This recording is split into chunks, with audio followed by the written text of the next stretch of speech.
नमस्कार, मैं हूं अनिल के अंकुर और आप देख रहे हैं जनता टीवी की खास पेशकश यानी कि अपना प्रदेश उत्तर प्रदेश। आज का जो मुद्दा है बात करने का बहुत अहम है कि उत्तर प्रदेश में 9 सीटों पर उप विधानसभा चुनाव हो रहे हैं और उप विधानसभा के उपचुनाव में जो राजनीतिक जो माहौल बना हुआ है वो बड़ा भी दिलचस्प है। मतलब राजनीतिक गर्मा गई है और लगातार पोस्टरों से लेकर के मतलब बातों तक लगातार एक दूसरे पे वार चल रहा है, कहीं पोस्टर वार चल रहा है तो कहीं मतलब बातों की नोकझोंक चल रही है और एक तरह तरह के पोस्टर आ रहे हैं। आपको बता दें कि मठाधीश बांटने से लेकर के मठाधीश बांटेंगे और पोस्टर किस तरीके से दिखाए जा रहे हैं। आपको बता दें कि समाजवादी पार्टी ने एक पोस्टर आया है जिसको लेकर के कहा जा रहा है कि जिसमें साफ तौर पर लिखा है कि मठाधीश बांटेंगे और काटेंगे। इस पोस्टर के एक अन्य स्लोगन और है जिसमें पीडीए जोड़ेगी और जीतेगी। ऐसे पोस्टर समाजवादी पार्टी की तरफ से जारी किए गए हैं जिनको कि जिन्होंने जो जारी किया है वो महोदय ने जिस तरीके से पोस्टर शहर के तमाम महत्वपूर्ण स्थानों पर लगाए हैं तो वाकई में इससे राजनीतिक गरमाना स्वाभाविक है। इसके साथ ही साथ समाजवादी पार्टी के जहां पे इस प्रकार के पोस्टर लग रहे हैं वहीं भारतीय जनता पार्टी के बड़े बड़े नेता डिप्टी सीएम से लेकर के तमाम मंत्री वो भी कहीं के एक्स पे लिख रहे हैं, कहीं अलग अलग बयान उनके भी लगातार आते जा रहे हैं। ये बात पोस्टर जो वार चल रहा है और लगातार नोकझोंक चल रही है, इसके अलावा एक चीज और सामने आती है। वो बात यह है कि जो पोस्टर हैं वो जहां जहां पे पोस्टर वार है उसके साथ ही साथ कानपुर में जहां सीसामऊ विधानसभा क्षेत्र है वहां पर इरफान सोलंकी समाजवादी पार्टी के विधायक हुआ करते थे, उनकी पत्नी वहां चुनाव लड़ रही है और वो मंदिर गई। मंदिर जाकर के वहां पर उन्होंने पूजा अर्चना की। जिसको उन्होंने पूजा अर्चना की क्या कर दी, माहौल गर्म आ गया, फिर से एक अलग माहौल गर्म आ गया। सियासी चुनाव है तो ऐसा होता ही रहता है।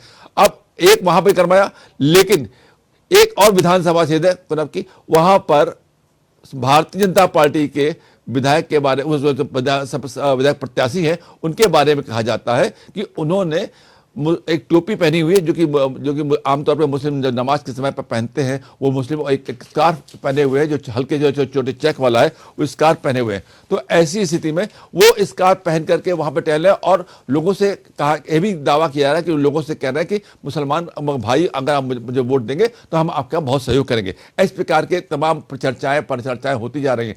ऐसे तमाम मुद्दों पर चर्चा करने के लिए आज हमारे पास भारतीय जनता पार्टी के वरिष्ठ नेता हैं रत्नेश मौर्य जी, उनका स्वागत है। इसके साथ साथ समाजवादी पार्टी के हमारे साथ इस बात पर चर्चा करने के लिए प्रवक्ता मौजूद है चंचल यादव जी, उनका भी बहुत बहुत भव्य स्वागत करते हैं। और कांग्रेस की जो हमारी प्रवक्ता है, कांग्रेस की प्रवक्ता सफत जाफर साहिबा, उनका भी स्वागत है।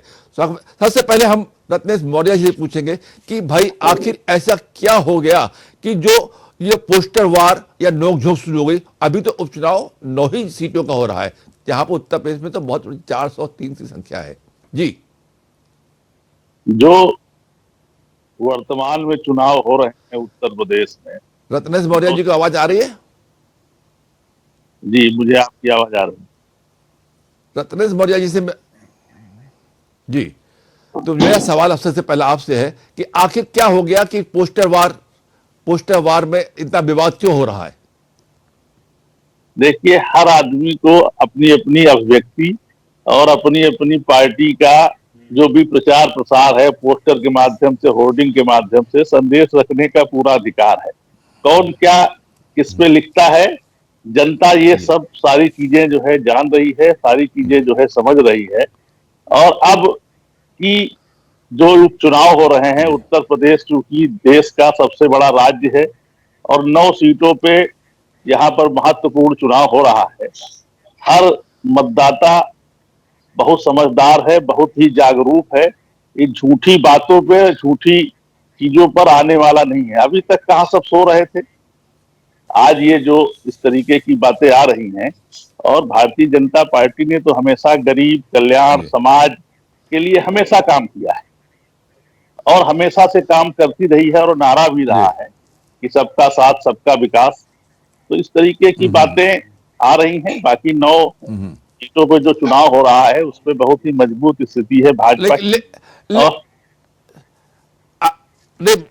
मौर्य मौर्य जी, एक बात मैं इंटरप्ट करूंगा कि आप कह रहे हैं सबका साथ सबका विकास, लेकिन समाजवादी पार्टी के जो पोस्टर लग गए हैं, मठाधीश बांटेंगे और काटेंगे, एक तो ये जगह है, और पीडीए जोड़ेगी और जीतेगी, ये क्या है आखिर, क्या कहना चाहती है समाजवादी पार्टी? ये अहंकार की भाषा है। मठाधीश कौन है? पूरे उत्तर प्रदेश के लोग जानते हैं कब कौन लोग रहे, किसके लिए उन्होंने काम किया, किन लोगों को आगे बढ़ाया, ये पूरा प्रदेश और पूरी प्रदेश की जनता जानती है। और इसलिए इन सब बातों के बहकावे में आने वाली नहीं है। जो जमीन पे चीजें होंगी इस तरीके से, ये तो अहंकार की भाषा है कि जो मठाधीश है, कौन मठाधीश है, स्पष्ट करें इस बात को। और इस तरीके की समाज को जोड़ करके ही समाज को, कोई जैसे धर्म की बात है, आपने कहा कोई भी धर्म सब बराबर है, कोई किसी में आस्था व्यक्त करता है। चुनाव के समय तमाम प्रत्याशी अपने अपने हथकंडे अपनाते हैं, तमाम तरह की बातें करते हैं, लेकिन उत्तर प्रदेश की जनता बहुत ही जागरूक है और बहुत ही समझदार है। वो अपना निर्णय, सही निर्णय जो है देगी, मेरा ऐसा विश्वास है। आपने कहा कि अहंकार की बात है, अगर अहंकार की बात है तो मैं समाजवादी पार्टी के चंचल यादव जी से पूछना चाहूंगा कि भाई, भारतीय जनता पार्टी का तो सीधा सीधा आरोप है कि आप अहंकार की भाषा बोल रहे हो। आप बताएं कि इसमें सत्यता क्या है, क्या सच्चाई है? रत्नेश मौर्य जी की बात में कितना तथ्य है? कि सबसे पहली बात तो कि जाकी रही भावना के प्रभु मूर्ति देखी थे। ये बीजेपी की सच्चाई। बीजेपी का चाल चरित्र चेहरा पहले से हमेशा पार्टों और राज करो की नीति पर रखा है। ये अंग्रेजों के चेले चपाटे लोग हैं, अंग्रेजों से सीखते हुए लोग हैं। इनका इतिहास अगर पढ़ा जाए, इनके इतिहास में अगर जाया जाए अनिल भाई, तो आप देखेंगे कि भारतीय जनता पार्टी का जासूसी से लेकर ना जाने क्या क्या इतिहास रहा है। मैं उन बातों पे नहीं आना चाहता, लेकिन इनसे सवाल है कि आखिर में आपको ऐसे कौन सी जरूरत पड़ी कि जो आप कह रहे हैं बटेंगे तो कटेंगे, जब आप कहते हैं सबका साथ सबका विकास का नारा देने वाले। आज वो पीडीए से इतना डर गए हैं, उनको पता है कि पीडीए की जो हुंकार है, आदरणीय मुख्यमंत्री को रात रात भर नींद नहीं आती है। और हमारे रत्नेश मौर्य जी कह रहे हैं कि मठाधीश की बात कर रहे थे। आप बताओ मौर्य जी, आदरणीय केशव प्रसाद मौर्य जी मालूम है कि नींद नहीं आती है? ये वहां जाके जो है सुनाने जाते मुख्यमंत्री जी को। केशव प्रसाद मौर्य जी का स्टूल मंत्री से लेके न जाने क्या क्या उनको दुश्वारियां झेलनी पड़ी, आपने देखा होगा। दूसरी बात मैं आना चाहता हूं कि सबसे बड़ा सवाल तो बांट कौन रहा है।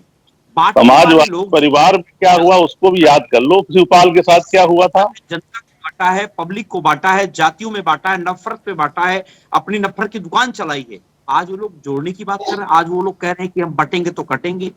आप मुझे बताओ, एनएफएस के तहत मौर्य जी बड़ी ईमानदारी से बताना, खैर आप क्या बताओगे, आपके नेता नहीं बता पाते, केशव प्रसाद मौर्य जी बता पाते हैं। एनएफएस के तहत विश्वविद्यालयों में नियुक्ति का घोटाला कौन करता है? बीजेपी करती है। 13 पॉइंट रोस्टर के तहत जो है घोटाला कौन करता है? पिछड़ों के साथ अन्याय कौन करता है? बीजेपी करती है।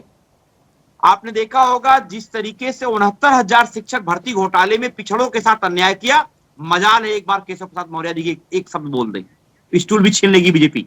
जानते रहते हैं भाई, मैं जानता हूं। लेकिन बांट कौन रहा है? पिछड़ों के साथ अन्याय कौन कर रहा है? वो बांट रहे हैं। आप बताइए मौर्य जी, क्या आदरणीय केशव प्रसाद मौर्य या कोई मौर्य का समाज का व्यक्ति या वर्मा कहा, जो भी आपके बड़े नेता हैं बीजेपी में पिछड़े समाज के, क्या वो श्री राम जन्मभूमि ट्रस्ट में क्या वो मेंबर लायक नहीं है? क्या सदस्य बनने लायक नहीं है? तो एक विशेष जाति के लोगों को भरा जाता है ट्रस्ट में, और वहां पे पिछड़े समाज को एक भी अधिकार, एक भी हक नहीं दिया गया। मैं चैलेंज कर देता हूं आपके चैनल के माध्यम से अनिल भाई, कि जिस दिन बीजेपी का कोई नेता अगर अपने मुंह से 2 शब्द बोल देगा, अगले दिन उसको बाहर का दरवाजा दिखा दिया जाएगा। तो बांट कौन रहा है, सवाल ये। दूसरा एग्जाम्पल बताता हूं आपको, इसी लखनऊ के अंदर आपने अभी बहुत ताजा तरीन उदाहरण है, मोहित पांडे की हत्या हुई। मेरे घर के पास में उनका घर है, बहुत दूरी पे नहीं है, 100-200 मीटर 300 मीटर की दूरी पे मैं रहता हूं। आप विश्वास नहीं करोगे, मोहित पांडे का जो है हत्या हुई, पुलिस कस्टडी में हत्या हुई, और ये सरासर मैं उसकी निंदा करता हूं। बीजेपी ने 24 घंटे के अंदर मुख्यमंत्री जी मिलने आए, समाजवादी लोगों ने हुंकार भरी, और 10 लाख का मुआवजा मिला उनको, जिनको 1 करोड़ मिलना चाहिए था। मैं पूरी बात करूं, 1 करोड़ मिलना चाहिए था उनको, एक घर देने की बात कही गई। और आपको याद होगा 16 दिन पहले, उनकी मृत्यु के 16 दिन पहले अमन कुमार गौतम के साथ पुलिस कस्टडी में डेथ होती है। अमन कुमार गौतम को एक फूटी कौड़ी नहीं मिली। रत्नेश मौर्य की हिम्मत नहीं है, या बीजेपी की किसी पिछड़े समाज की हिम्मत नहीं है नेता की, जो इस बारे में केवल 2 शब्द बोल दे, ये बताओ अमन मौर्य और मोहित पांडे में क्या फर्क है। लेकिन भारतीय जनता पार्टी के लोग कहते हैं बटेंगे तो कटेंगे। आप मुझे, वो कौन बांट रहा है? अमन गौतम क्या वो पिछड़े समाज, दलित समाज, पीडीए समाज का है? इसलिए उसको मुआवजा नहीं मिलेगा, इसलिए उसको घर नहीं मिलेगा? बताओ भाजपाइयों। लेकिन आप नहीं बता पाओगे, मैं जानता हूं, आपकी मजबूरी समझ सकता हूं मैं। आज हालत ये, एक सवाल और बता दें अनिल भाई, आपको याद होगा लखीमपुर, सर 10 सेकंड, लखीमपुर मठाधीश पे बताओ, ये मठाधीश कौन है? ये तो सब बेकार की बातें करने को लटकाया जाता है। रत्नेश भाई, पिछड़े समाज का व्यक्ति, पटेल समाज का व्यक्ति, विधायक लतियाया जाता है। देखिए, अरे चंचल जी, अब मैं आपसे बात लौट के आता हूं। कांग्रेस के हमारे प्रवक्ता मौजूद हैं, मैं उनसे भी पूछना चाहूंगा कि ये पीडीए की जो भाषा है, और इसमें क्या कहना चाहेंगे कांग्रेस, क्योंकि पीडीए के साथ कहीं ना कहीं इंडिया गठबंधन में कांग्रेस भी है। कांग्रेस की क्या सोच है, क्या विचारधारा, कितनी सहमत है इस बात से? जी देखिए, ये तो बहुत अच्छी बात है कि सरकार बात कर रहे हैं योगी आदित्यनाथ, जो ना जाने जाते हैं 80 बनाम 20 करने के, जो जाने जाते हैं बहुत ज्यादा जिस तरीके का उन्होंने बांटने की और अलगाववाद की राजनीति करी है, उसके बाद अगर वो जोड़ने की बात कर रहे हैं तो बहुत शानदार बात है। लेकिन बात यह है कि पिछले इतने सालों में उनके राज में वो जोड़ क्यों नहीं पाए? जिनको जोड़ा उनको क्या शिक्षा दे दी? क्या सरकार की जो नीतियां हैं लोगों को रोजगार देने की, वो दे दी? बड़े बड़े एक्सपो करे, डेफ एक्सपो और फलाना एक्सपो, ढिमकाना समिट, कितने रुपए आए, कितने कारखाने खुले, कितने लोग हमारे जो है वो बाहर गए हैं। बहुत शोर हुआ था कोविड में ऑक्सीजन प्लांट लगेगा, कोविड के दौरान इतनी लाशें गिरी, क्या उसके बाद कोई सबक सीखा? जोड़कर भी आप क्या करेंगे? बात है नारा देना, बेटी बचाओ बेटी पढ़ाओ, हम देख रहे हैं हाथरस में कितना बचा लिया, कितना पढ़ा लिया, और उसके बाद लगातार हाथरस तो एक नाम बराबर रह गया। वो जानते हैं कि स्मृति से निकल जाएगा, उसके बाद तो रोज आए दिन आप देख रहे हैं कि महिलाओं के साथ जो हो रहा है। नारा देना बहुत अच्छा है, दीजिए नारा, लेकिन नारे पे आप अमल कितना कर रहे हैं? आप रोजगार नहीं दे रहे, आपकी शिक्षा, सरकारी शिक्षा बुरी तरह से चरमरा रही है, प्राइवेटाइज कर रहे हैं आप लगातार। आप जिस तरह से सरकारी अस्पतालों को खत्म करते चले जा रहे हैं, कहीं स्ट्रेचर नहीं है, कहीं टॉर्च की रोशनी में ऑपरेशन हो रहा है, जोड़कर भी आप क्या करेंगे? आप क्या एक और कोविड की लहर का इंतजार कर रहे हैं, या आप एक चुनाव का इंतजार कर रहे हैं? इससे क्या मतलब है? जोड़ के भी पूरी तरह से ये सरकार नाकाम रही है लोगों को रोटी, कपड़ा, मकान, दवाई, पढ़ाई देने में। तो ये नारों से अब काम नहीं चलेगा, इनको अब करना पड़ेगा मैदान पर कुछ करना है तो, क्योंकि अब जनता जाग गई है। लोग कह रहे हैं गिनती करो, गिनती होगी, अब गिनती होगी उस समाज की जिसको अब तक वो चाहते थे जुड़े, लेकिन वो करे, जुड़े लेकिन वो इनकी नौकरी करे, जुड़े लेकिन वो इनकी गुलामी करे।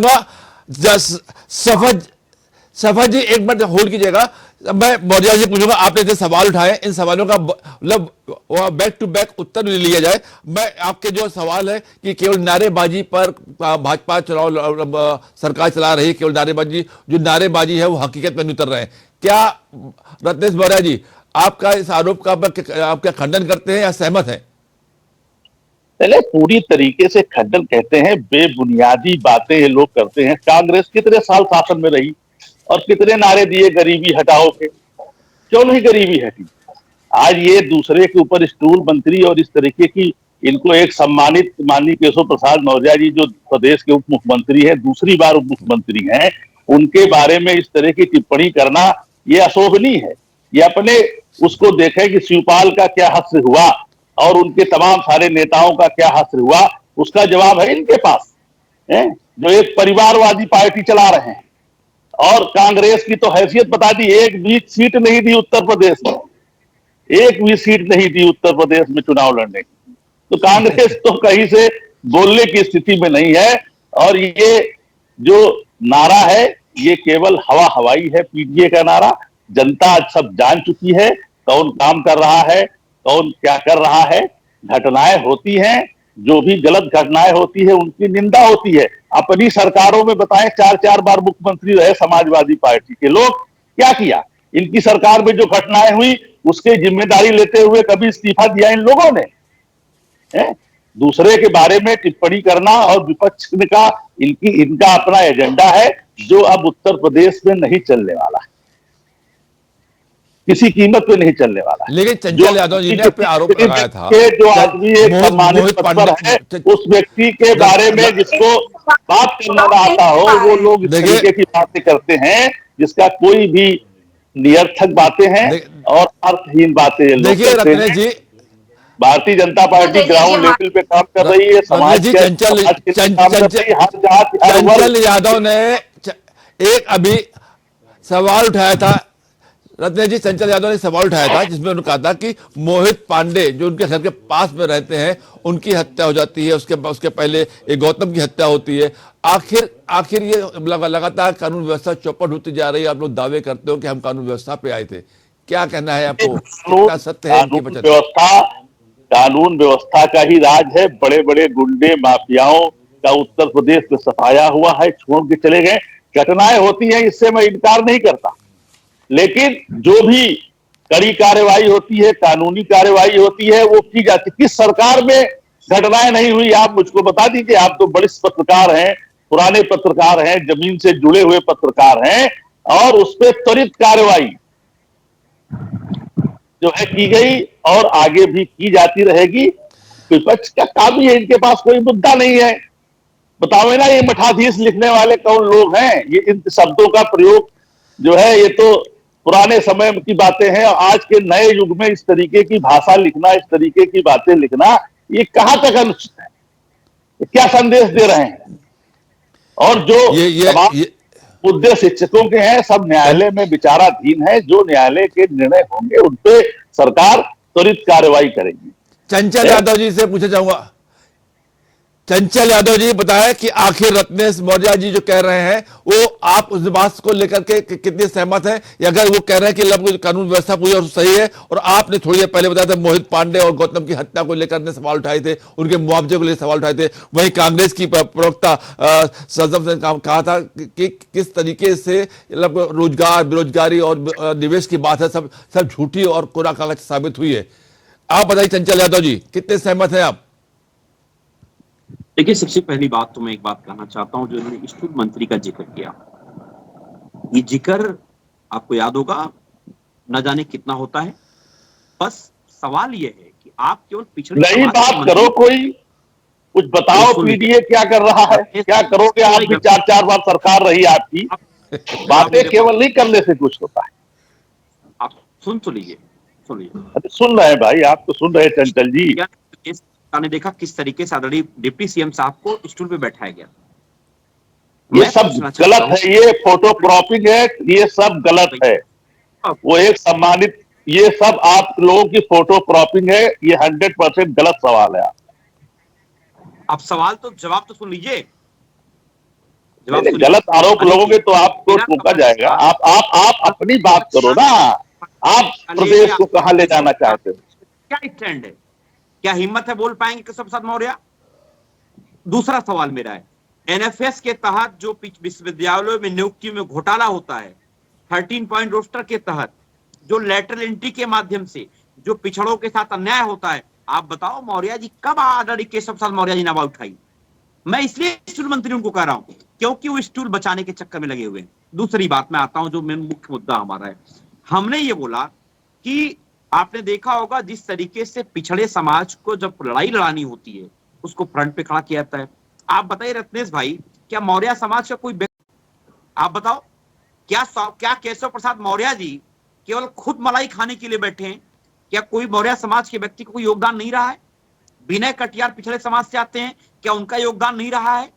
लेकिन आप मुझे बता दो कि क्या उनके बारे में कोई दो शब्द बोल पाएगा कि क्या उस ट्रस्ट में पिछड़े समाज का व्यक्ति होना चाहिए कि नहीं होना चाहिए? लेकिन नहीं बोल पाओगे, मैं आपकी मजबूरी समझ सकता हूं। और लेकिन एक जवाब, कोई मजबूरी नहीं है, दलित तो पिछड़े समाज, सब समाज के लोग ट्रस्ट में हैं। बात आ जाने दीजिए, सुनिए, मैंने सवाल किया था, लखीमपुर खीरी के विधायक हैं योगेश वर्मा, जिनको मुख्यमंत्री का सजाती व्यक्ति लतियाता है, मारता है पब्लिक प्लेस पे पुलिस के सामने, और वो बेचारा विधायक अपनी एफआईआर कराने के लिए दर दर भटकता रहा। 8 दिन बाद जाके एफआईआर उसकी लिखी गई। और मैं चैलेंज करता हूं मौर्य जी, आपके चैनल के माध्यम से, आप ध्यान रखना उस अवधेश सिंह के खिलाफ कोई कार्रवाई नहीं हो, क्योंकि मुख्यमंत्री का सजाती व्यक्ति है। ये हैसियत आप लोगों की बीजेपी में है। और मैं बता दूं, अगर कोई मारने वाला मौर्य होता और अतीक अहमद और मुख्तार अंसारी जैसे लोगों को पालने वाले लोग इस तरीके की बातें न करें। अरे फिर वही बात, अतीक सच्चाई अहमद और मुख्तार अंसारी को पालने वाले लोग इस तरीके की बातें न करें। क्यों नाम ले रहे हो आप ऐसे व्यक्ति का? देने वाले आप क्या बात करोगे? आप क्या बात करोगे? गोडसे हिंदुस्तान आजाद भारत के पहले आतंकवादी मानते हो? कौन बांट रहा है? आप मुझे बताओ ना, कौन बांट रहा है? देश को बांटने वाला कौन है? अब मैं आता हूं, देखिए वर्मा जी, जिन देश को कांग्रेस ने बांटा, जिनके आप पिछलग्गू हो, इमरजेंसी में मुलायम सिंह यादव जी जेल गए थे, आज उन्हीं के पिछलग्गू बने घूम रहे हो आप लोग।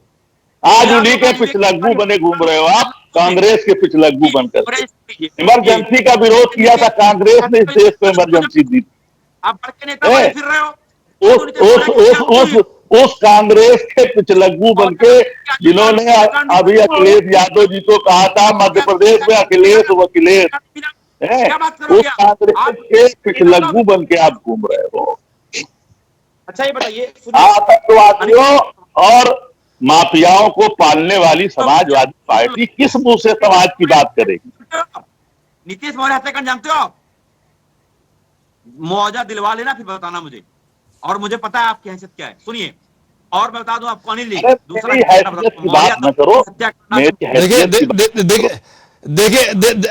देखिए चंचल यादव जी ऐसी कोई बात ना करें, ऐसा कोई शब्द ना बोले जो किसी को ठेस पहुंचाए। कोई ऐसी बात ना बोले प्लीज, अपने भाषा शब्दावली में ध्यान रखें। मुझे दिख मौर्य समाज के बीजेपी में है, तो कर सकते बोलिए। अपने घर के मैं जानता हूं, मुझे पता है, सच्चाई बता दूं आपको। अब पता कर लीजिए, इनके घर के सामने के रोड में गड्ढे होंगे। चैलेंज करता हूं, चल दिखवा लीजिए बैठ के पत्रकार को। ये अंकुर जी जहां जानते हैं, मेरे गांव के घर से लगा के लखनऊ के घर तक जो है बिल्कुल चिकनी रोड है। आइए आपको मैं चाय पिलाता हूँ किसी दिन, आप मेरे घर की रोड चेक करिए। नहीं बोल पाओगे, मुझे पता है। गांव से लगा के लखनऊ तक आप रोड मेरे, आइए चाय पीने अंकुर जी के साथ, आप देखिए बिल्कुल चिकनी रोड है। देखिए अरे मौर्य जी और यादव जी, एक बार चंचल यादव जी मैं आपसे कहूंगा, एक बार अभी मौर्य जी ने कहा है कि कांग्रेस ने मध्य प्रदेश में जो शब्दावली का उपयोग किया। मैं कांग्रेस की प्रवक्ता सदफ जाफर से पूछना चाहूंगा कि अगर ऐसा वाक्य शब्द बोले हैं तो आपकी इनकी दोस्ती कैसे हो गई समाजवादी पार्टी से, कैसे उनके शामिल हो गए भाई? जैसा कि अभी मौर्य ने बताया, परिवार है तो परिवार में खटपट भी होगी, एकता भी होगी। हमारे यहाँ जिस तरीके से आप देखें कि इन्होंने जिन जिन के साथ सहयोगी दलों का हशर किया, इन्होंने शिवसेना से दोस्ती करी, उसके 2 टुकड़े कर दिए। ये जिसके साथ जेडीयू गए, जेडीयू को खाने की पूरी तैयारी में लग गए थे, हैं? तो आपने तो अपने गठबंधन दलों के टुकड़े टुकड़े कर दिए। बांटने वाले ये होते हैं। जेडीयू तो आज भी मेरे साथ है, सरकार में शामिल है जेडीयू। हम सबसे कम डेमोक्रेसी है हमारे यहाँ। हम बात करते हैं, गुंजाइश रखते हैं वार्तालाप की, बातों की, झगड़ों की और दोबारा साथ होने की। हम खत्म नहीं कर देते जिस तरीके से आपने खत्म कर दिया। और पुरानी बातों की आप बात कर रहे हैं, आप पीडीए का हिसाब मांग रहे हैं। शर्म कीजिए मौर्य साहब, आप सरकार में हैं, आप अपना हिसाब नहीं दे पा रहे हैं। बताइए ना कितने सरकारी आपने अस्पताल खोले हैं? आप बताइए, मुझे बोलने दीजिए, बीच में मत बोलिए। आप बताइए आपने कितने सरकारी स्कूल खोले हैं? आप बताइए क्या आपके राज में नमक रोटी खाने के लिए बच्चे मजबूर हुए कि नहीं हुए? आप बताइए कि क्या दाल पानी और चावल जो है बिल्कुल हवा, बिल्कुल पानी जैसा चावल दाल खाने पे बच्चे मजबूर हुए कि नहीं हुए? आप बताइए गंगा किनारे लाशें किसकी थी? उनके परिवारों को बांटा जाए कि तोड़ा जाए? आपने परिवारों को जो नाश किया उसके बारे में बताइए ना। जो बुलडोजर चलाने की आप बात करते हैं, कभी हमने नहीं देखा कि बृजभूषण शरण सिंह के दरवाजे पे गया हो, अजय कुमार टेनी के बेटे के दरवाजे पे बुलडोजर गया हो। आपने सेंगर के दरवाजे पे क्या बुलडोजर लेके गए? हिम्मत है अपने लोगों के खिलाफ जाने की? आप जाति और धर्म देखकर जो है बुलडोजर चलाएंगे, आप जाति और धर्म देख के ट्रकें वो गाड़ियां पलटाएंगे। तो इस तरीके से जो आपका हिसाब है, जो गलवैया कर रहे थे क्रिमिनल्स के साथ, उनके घर पे क्यों नहीं बुलडोजर चलता? तो बात सीधी सी ये है कि कांग्रेस से और समाजवादी पार्टी से पिछला हिसाब लेने से अच्छा है कि अपने 8 साल का हिसाब दीजिए जो आप सरकार में रह के आपका आपने जो क्या कर लिया। संचित पाप जो है ना, उसी को हम लोग साफ कर रहे हैं। महिला जो सुरक्षा आप लोगों ने कम हो शासन रही है। करके इस प्रदेश लोग को, जो है देश वो को बर्बाद किया है, कॉन्ट्रैक्चुअल किया है। उसी को हम लोगों लोग के घर ठीक कर में रहे हैं। खाने को नहीं है। 500 का नोट लेकर जाइए तो लोग कहते हैं कि टूटे नहीं है। ये हालत हो गई है, गरीब बिल्कुल तबाह है, महंगाई आसमान पर है। जब मिडिल क्लास जो है वो अच्छा खाना खाने पे वो सोच रहा है 10 बार, तो आप सोचते हैं कि वो जो है वो गरीब आदमी खा पा रहा होगा? तो इस तरीके से जो बात कर रहे हैं, पिछला हिसाब प्रदेश में भूखा नहीं है। 70-80 करोड़ लोगों को राशन दिया जा रहा है, कोई भूखा नहीं है जो प्रदेश। मोदी ये आपकी जो चोचलेबाजी है, ये सब नहीं कोई चल रहा आपके पास रिपोर्ट कार्ड अपना है इतनों को नौकरी सच बोलने का? रिपोर्ट कार्ड है, रिपोर्ट कार्ड लेके ही जनता के बीच में जाते हैं, और रिपोर्ट कार्ड बहुत सॉलिड है, बहुत मजबूत रिपोर्ट कार्ड है। आपको उस रिपोर्ट कार्ड की सर्टिफिकेट लेने की जरूरत नहीं है। देखिए, कितने मेडिकल कॉलेज, मेरे भाई कितने मेडिकल कॉलेज खोल दिए आपने, कितने सरकारी स्कूल खोले हैं, कितने सरकारी सदर जी आपने ने कितने कारखाने लगा दिए? तब आज बताइए, आप हिसाब कीजिए। रक्षा के क्षेत्र में इतना बड़ा काम हो रहा है कि हम आज रक्षा के क्षेत्र में एक्सपोर्ट कर रहे हैं विदेशों में। स्कूल, कॉलेज और मेडिकल कॉलेज अपने की कोई बात नहीं है। इटली, विदेश, फलाना, इमरजेंसी, अरे आप अभी का हिसाब दीजिए, 2017 से लेकर 24 का हिसाब दीजिए। उसके बाद आपके पास वरना आपके पास कोई नैतिक अधिकार नहीं है ये सवाल पूछने का, उंगली उठाने का। कांग्रेस ने इस देश को बांटा है, कांग्रेस ने इस देश को बांटा है और लूटा है। आपसे तो हमेशा, इसीलिए उत्तर प्रदेश में आप जीरो हो गए। कहते रहिए, आपके राज में मरा, अफराजुल आपके राज में मरा है, दलित हत्या आपके यहाँ हो रही है, पेशाब मध्य प्रदेश में दलितों को आपके मध्य प्रदेश में आपकी सरकार के तहत पिलाया जा रहा है। हो रहा है, नहीं हो रहा है? पूर्ण बहुमत की सरकार बनवाई है, 28 के 28 वहाँ। देखिए, अरे एक मिनट मौर्य जी, सदफ जाफर जी एक मिनट चंचल यादव जी कुछ कहना चाहते हैं, उनके भी सुनना जाए कि आखिर वो क्या बोलना चाहते हैं। वो भी हमारे पार्टिसिपेंट है। चंचल जी, आप कुछ बता रहे थे, क्या बोल रहे थे आप? मेरी गुजारिश है रत्नेश भाई से, मेरे बड़े भाई हैं। वाराणसी के अंदर नीतीश मौर्य की हत्या हुई थी और उसके बॉडी जो है कटे सरे मतलब जला दिया गया था। दूसरी घटना हुई थी आजमगढ़ मौर्य दंपत्ति हत्याकांड, जो आदरणीय केशव प्रसाद मौर्य जी बड़ी बातें करके आए थे। 25 लाख का मुआवजा देने के लिए बोला था उन्होंने, और वो भी बहुत जघन्य हत्या, यानी कि उसके पार्ट को काट दिया गया, महिला से लेके पोस्टमार्टम की रिपोर्ट उसकी थी। मैं बता दूं कि दोनों के साथ न्याय नहीं मिला। मैं बड़ी गुजारिश के साथ, बड़ी ईमानदारी से बात करना चाहता हूं, जब भी कोई मौर्य समाज का प्रवक्ता सामने मेरे बैठता है तो मेरा खून खौल जाता है। तो अपने समाज की दो शब्द नहीं बोल सकता मैं समाज के लिए, कम से कम 2 शब्द तो बोल दो भाई मौर्य जी। और मैं मेरी बात छोड़ दो, कम से कम मौर्य समाज पूरी तरीके से भारतीय जनता पार्टी के साथ है। आपको उसकी सर्टिफिकेट देने की जरूरत नहीं है। अपने समाज की चिंता करो, आप अपने परिवार की चिंता करो। आप जहां पे इतनी बड़ी नूरा कुश्ती है, आपको कोई दिखता नहीं दूसरा। मौर्य समाज की चिंता आपको करने की जरूरत नहीं है। मौर्य समाज स्वयं सक्षम है। मौर्य समाज ही पैदा करके लोगों को खिलाता है, उसकी वो स्वयं सक्षम है, स्वयं सक्षम है मौर्य समाज। आपसे आपके सर्टिफिकेट की जरूरत नहीं मौर्य समाज को। मौर्य समाज पिछड़ा वर्ग आयोग भारत सरकार, भारतीय जनता पार्टी ने ही बनाया। सुनिए, दूसरा सुन लीजिए, आप शिक्षा की बात कर रहे थे। मैं आपको बताऊं, मैं अपने कॉपी में नोट कर लीजिए, और मैं आपसे, अनिल भाई आपसे भी कहता हूं, आप नोट कर लीजिए। हमारी ग्राम पंचायत चांदपुर अखरचंदा नयापुरा का प्राइमरी स्कूल बंद हो रहा है। हमारी बगल की ग्राम पंचायत झोटीपुर में प्राइमरी स्कूल बंद हो रहा है। आप सोचो, 2 स्कूल बंद हो रहे हैं हमारे अगल बगल दोनों गांव के प्राइमरी स्कूल। आप मुझे बता दो मौर्य जी, नहीं नहीं, उस किसके बच्चे 27,000 प्राथमिक पाठशालाएं बंद होने के 27,000। पूरी मल्ला गलेरिया ही तो पढ़ते हैं, किससे बच्चे पढ़ते हैं? गरीब जो है, जनरल में गरीब, उसके बच्चे पढ़ते हैं। लेकिन आपकी हिम्मत नहीं है, आप केशव प्रसाद मौर्य जी की हिम्मत भी नहीं है कि 2 शब्द बोल दे स्कूल क्यों बंद हो रहा है। केशव प्रसाद मौर्य की हिम्मत को आप चाहे तो बार बार लड़काते हो। आपने उसके लिए क्या किया ये बताइए आप मुझे। चेक कर लेना, आपके अगल बगल कुछ हो रहा है उसके लिए आप इतने बड़े राजनीतिक दल है, आपने क्या एफर्ट किया आप बताइए। कॉलेज आजमगढ़ एफर्ट किया उसके लिए। गरीब बच्चों की आपको बड़ी चिंता है, आपने क्या एफर्ट किया। देखिए शपथ बोल रहे हैं, शपथ जी बोले, कांग्रेस को तो बोलने का अधिकारी जी आप बोले। नहीं पढ़ने देना है। सुनिए, नेपाल में जो लोग हिसाब नहीं दे पा रहे हैं वो बात कर रहे हैं, दूसरों से पूछ रहे हैं कि आपने क्या किया 8 साल में। आप बताइए आपने क्या किया। सरकारी स्कूलों में किसके बच्चे पढ़ते हैं? बिल्कुल जो सबसे ज्यादा गरीब तबका है उसके बच्चे सरकारी स्कूल में पढ़ते हैं।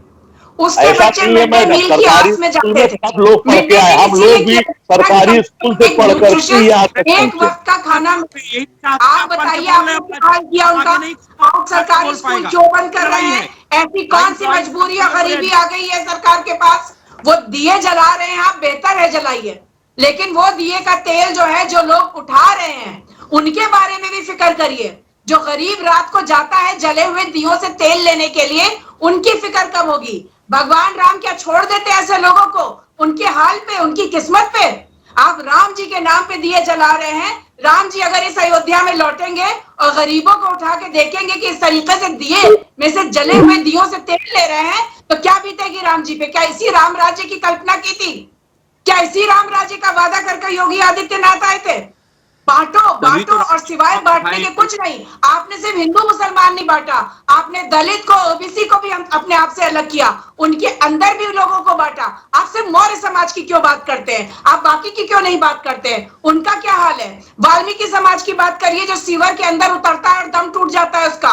एक के पीछे एक 3 जाते हैं उनको निकालने के लिए और दम टूट जाता है। देखिए उनके बारे में स्कैवेंजिंग में क्या किया आपने? देखिए सदफ, मतलब हम आपके साथ देखिए हम बटे नहीं। सदफ जी मौर्य समाज के मुद्दे को, मौर्य समाज के मुद्दे को सबसे ज्यादा उठा रहे हैं आपके चंचल यादव जी। लेकिन आपने सही मुद्दा उठाया कि सारे समाज की बात की जाए, केवल मौर्य समाज की बात ना की जाए, सारे समाज की बात की जाए। आपने बहुत अहम बात उठाई है और इसमें निश्चित रूप से सभी लोग, में लगता है कि वार्ता में जो लोग शामिल हैं वो लोग से सहमत भी होंगे। इसलिए हम सारे समाज की बात करें, केवल मौर्य समाज की नहीं, क्योंकि मौर्य के हमारे प्रवक्ता बैठे हैं भारतीय जनता पार्टी के, तो उसका मतलब ये नहीं कि हम एक ही समाज पर लेकर के उनको हैमर करें। आपने अब अच्छा मुद्दा है, लेकिन अब मौर्य जी को, सत्येंद्र मौर्य जी को इसका जवाब देना होगा जो कि सदफ जाफर जी ने पूछे हैं कि आखिर अब तक क्या करते रहे, 8 साल का हिसाब दीजिए। इनके पास जवाब ही नहीं है, देंगे क्या? अभी पहुंच जाएंगे पुराना खोदने। इन लोग को सबको पुरातत्व विभाग में नौकरी करनी चाहिए। रत्नेश जी,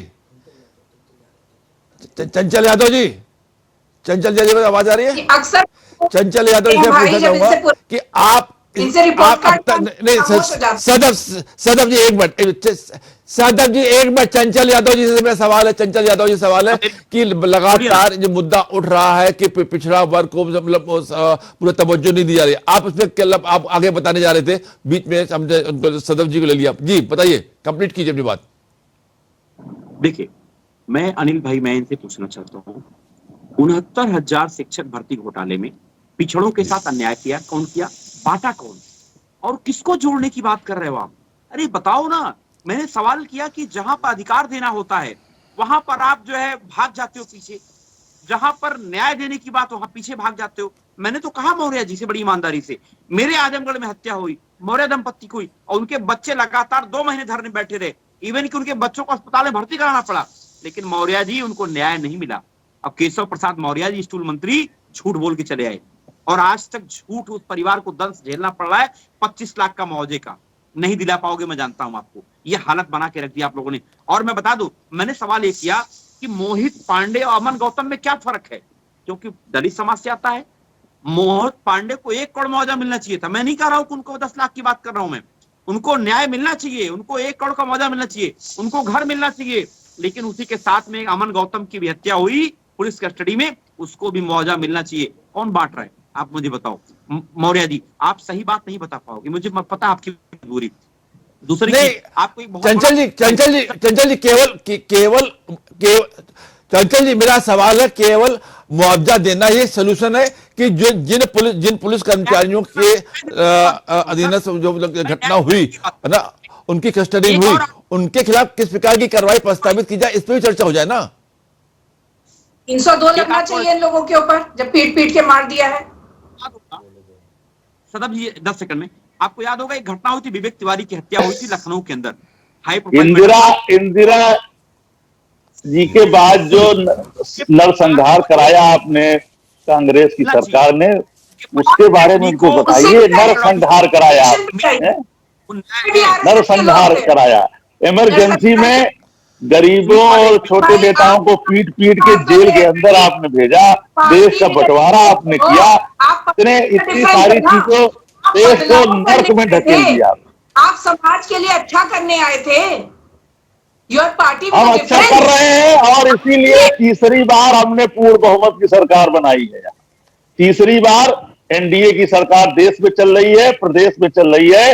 अन्य अभी हरियाणा हम चुनाव जीत करके आए हैं। बड़े बड़े दावे कांग्रेस कर रही थी कि मैं तो बस जीत गया और चद्दर ओढ़ के सो गए थे, वहां भी हमने सरकार बनाई, तीसरी बार सरकार बनाई। भाजपा का सुपड़ा साफ करना है, इसीलिए बीजेपी डरी हुई है, सामी हुई है। मिल्कीपुर में चुनाव नहीं कराने की हिम्मत है, क्या बात करेंगे आप?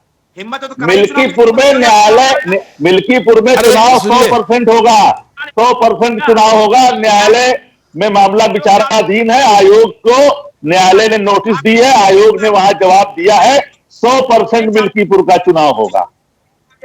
ये जो झूठी अफवाहें आप फैलाते हो, जनता को भ्रमित करते हो, हटा दिए जाओगे आप। अरे मैं कार्यकर्ता हूँ और जीवन भर कार्यकर्ता रहूंगा, उससे कोई नहीं हटा सकता मुझको। हटा दिए जाओगे मौर्य जी? बोल दो, सच्चाई बोल दो। नीतीश मौर्य को न्याय क्यों नहीं मिला? बोल दो आप, उनको न्याय दिलवाएंगे आप? चंचल जी, बिल्कुल न्याय मिलेगा, कानूनी कार्रवाई चल रही है, अदालत में मामला विचाराधीन है। मौर्य दंपति हत्याकांड को 2 साल हो गए, कब? बहुत मौर्य लोगों की चिंता आप मत करो, आप अपने समाज की चिंता करो। एक मिनट, अनिल मैं जी, इन लोगों की आवाज धीमी कर दिया है और मेरी आवाज, मैं एक बात जी, जब किलिंग कराते हैं तो न्यायालय को ताक पे रख देते हैं, जब बुलडोजर चलाते हैं न्यायालय को ताक पे रख देते हैं, लेकिन जब किसी को रोजगार देने की बात है न्यायालय का मुंह ताकते हैं, जब कुछ और करने की बात आती है न्यायालय का मुंह ताकने लगते हैं। जब आपको भला आए तो न्यायालय को देखो, और वरना एक्स्ट्रा जुडिशियल केस कराओ। लगातार देख रहे हैं, नहीं उसका पैर तोड़ को पैर पे गोली मार। अरे सदब जी, एक बात है, आज के मुद्दा, एक बात का मुद्दा एक और है जो कि बहुत अहम है कि उप विधानसभा चुनाव चल रहे हैं, विधानसभा के उपचुनाव होने वाले हैं, 9 राज्यों में हो रहे हैं। कानपुर की सीसामऊ क्षेत्र में इरफान सोलंकी की पत्नी ने कल मंदिर चली गई तो बवाल क्यों हो गया, और वहीं पे भारतीय जनता पार्टी के एक प्रत्याशी ने मुस्लिम टोपी पहन करके नमाज, जहां पे नमाज हो रही थी वहां पे गए, और वहां पे जाके जैसे जाते हैं वहां कहते हैं मुसलमानों वोट मांगते हैं, तो विवाद क्यों हो गया? भाई आप भी जवाब दें, रत्नेश मौर्य जी आप भी जवाब दें, और समाजवादी पार्टी और कांग्रेस के नेता तीनों लोग बारी बारी जवाब दें। सबसे पहले मैं रत्नेश मौर्य से जाऊंगा। रत्नेश मौर्य जी आप बताइए, आखिर क्यों विवाद होता है? कोई किसी को मंदिर जाने पर ऐतराज क्यों?